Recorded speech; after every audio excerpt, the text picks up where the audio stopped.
all of your effort and the special accommodations, all of you staying late on the last day before the weekend, away from your homes and families, just to spend time with us. Now, I'm not just the first xenobiologist on your world. I'll be the first to sample your food. The flavors of Ivrana will be a blessing to my taste buds. I have no doubt. Now watch him spit it out, Naltor joked as Dustin heaped a fresh fish cutlet and a scoop of greens onto his plate. Whatever it is, it can't be worse than surströmming. Fermented fish some crazy folks at home eat, despite the fact it smells like a rotten corpse. I better stop talking, or I'll kill my own appetite. Haliska was pulling at her rounded ears after the human's jovial remarks and batted Nulia's paw away as the Gojid tried to intervene. I was about ready to step in on the Tafki's behalf. Despite the fact I didn't know for certain what I was witnessing, my gut was telling me that she shouldn't be anywhere near this table. Cameras were streaming her erratic behavior to the world. I decided not to spoil the moment and break up the festivities until Dustin had enjoyed our offerings. The human's eyes twinkled as he sliced off a meager bite of meat and inserted it into his jaw. He pushed it around on his tongue for a moment before his lips curved up in approval. Nulia shot a concerned look at Haliska before grabbing a fresh fish cutlet for herself. That seemed to be the snapping point for the Thafki, who bolted from the table with manic eyes. Several FAI scientists gasped in alarm while Naltor attempted to stop her. The blue-gray alien ducked his grasp with the advantage of her short height.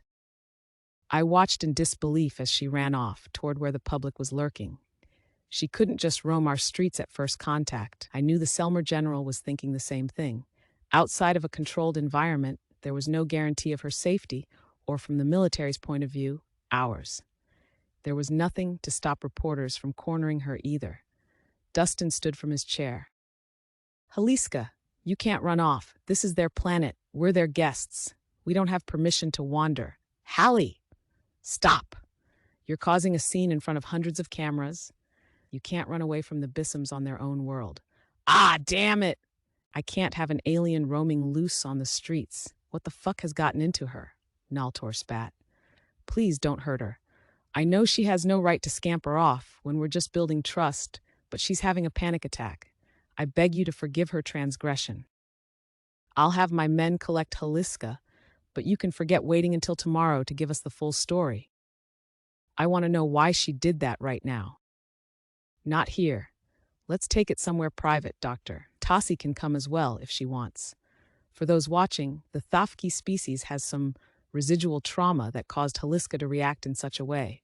I'd rather not spell out something so sad to everyone as part of our introduction. The Selmer General narrowed his eyes. Fine. If you're not truthful, though, I might have to find a reason to detain Haliska for questioning. General Naltor, that is crossing the line, I spat. I don't care. I'm not having any detail left out when it's information Bissums need to know and when it's affecting their self-control. There's no need for us to get ruffled feathers. We can settle this privately, like adults. Dustin wolfed down a few more bites of his food before abandoning his plate. Please, show me to a secluded spot. I'll be more than forthcoming. Naltor rose from the table, seeming to weigh bringing security along for the conversation, before deciding that he could handle the human's unimpressive physique.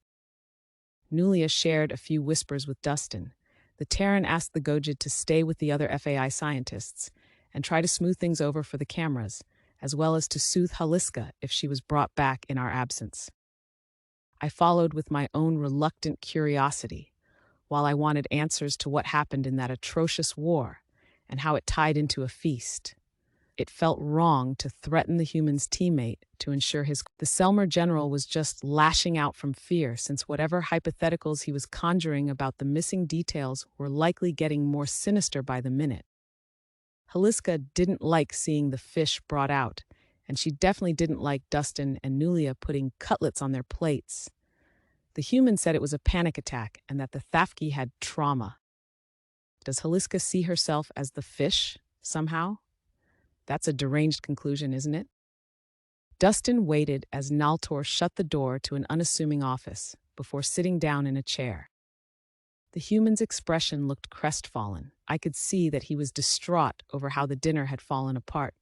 He knew as well as we both did how the populace would be reacting to Haliska's sudden departure.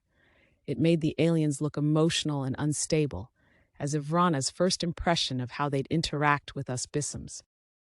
Speculation must be running rampant about the Thafki's behavior, and we'd have to make a statement about it sooner rather than later. The Selmer General had a point about getting to the bottom of this without any further delays. I'm going to tell you everything, without any exclusions, but I'm begging you not to freak out, Naltor, Dustin sighed. We need to try to get through this together. Humanity will help you every step of the way. The Selmer folded his flippers with a cross expression. I have a feeling I'm going to love what you're about to say. You're not. The thing about galactic history is, it's an absolute clusterfuck. It just gets worse the more you hear. If it's any solace, we had to jump right into it with nobody to turn to when it was still an ongoing phenomenon, not just a thing of the past. Nerves constricted my throat. You're doing an excellent job at instilling dread over how dark this story might be. I'm sorry, Tassi, but I'm trying to break it to you straight without inspiring panic.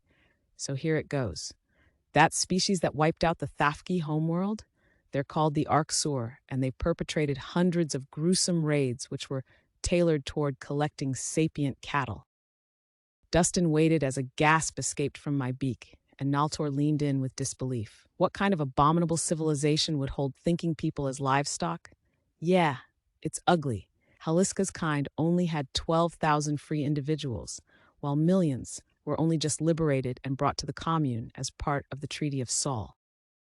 That's beyond horrible. Why would anyone want to eat other sapient species? I shrieked before noticing Dustin wince at my volume. Sorry, the feast brings up memories of this Arksur species' atrocities toward her kind. Yes, but I'm afraid it's more complicated than that. When humans came to space, we were considered abominations by the Federation, the ruling entity that saw predators as monsters. They had quite the liberal definition of predators, but our binocular eyes made us especially offensive. Many still consider it disgusting that we eat meat, even today. Now, the founders of this federation would abduct members of pre-FTL species and use them in genetic experiments to cure them, to make them allergic to meat and wipe everything predatory from their past. Naltor's brain seemed to be freezing, or so his dumbfounded expression would imply. I'm sorry, what? What the actual fuck? When you were saying our first contact would have been different, you're saying they would have cured us. Nulia's species was cured, and you uncured her, I added, feeling my head hurt as the gears turned. She mentioned it to Haliska.